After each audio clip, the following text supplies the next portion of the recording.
Zaidan, a gente teve hoje, mais cedo, a divulgação de algumas informações econômicas que são distintas, mas que lá na ponta elas entram tudo num liquidificador e se encontram, né? Porque uma acaba puxando a outra. Primeiro foi a divulgação do Índice Nacional de Preços ao Consumidor Amplo, IPCA, a inflação oficial do país, que ficou em 0,09% em outubro, segundo o IBGE, resultado que representa uma desaceleração de 0,39 ponto percentual em relação a setembro, quando lá no mês passado, lá em setembro, mês retrasado, a inflação foi de 0,48%. Este recuo em outubro também ficou abaixo da expectativa do mercado, que previa algo entre 0,1% e 0,16% de alta nos preços. Segundo o IBGE, essa taxa é a menor para o mês de outubro desde 1998, quando foi registrado 0,02%. Com esses dados, a inflação oficial do país acumula alta de 3,73% desde o dia 1º de janeiro e no acumulado dos últimos 12 meses, alta de 4,68%, o que aproxima muito a inflação em 12 meses do centro da meta de 4,5% estipulada pelo governo, pelo Banco Central, mas é a meta do Banco Central para atingir no fim do ano. Pontos negativos no mês de outubro, o grupo vestuário, que liderou a alta dos preços, subiu 0,51%.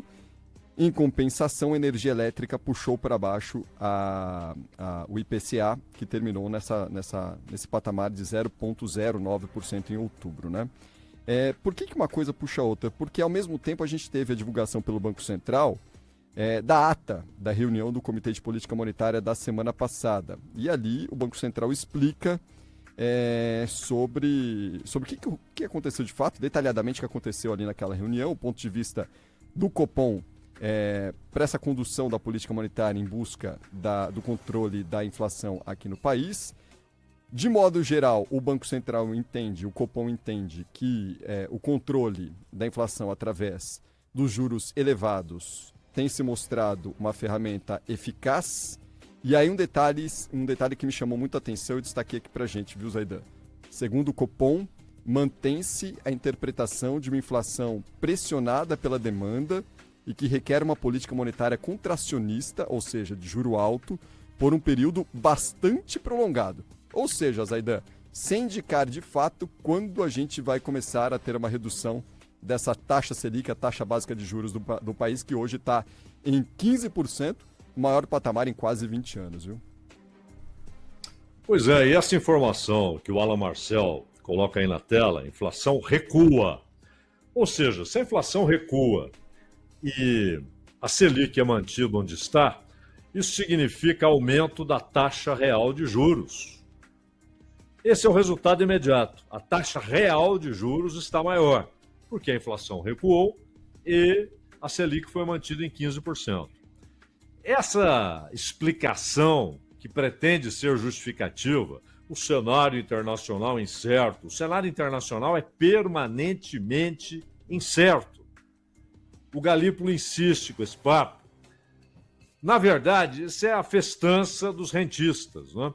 Gente que compra títulos atrelados à Selic, atrelados à taxa básica de juros, e ganham rios de dinheiro. Então você tem transferência de recursos públicos para particulares, via dívida pública.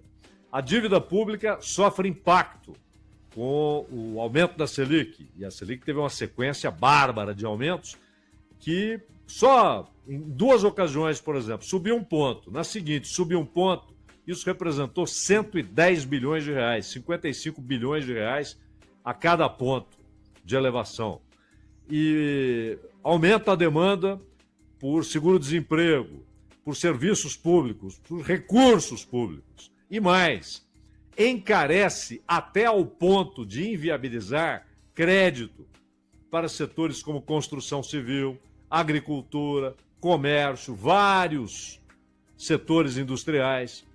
Então você trabalha contra a produção, você inviabiliza a produção, produz desemprego e faz a festa dos rentistas, né, Paulo? Exatamente.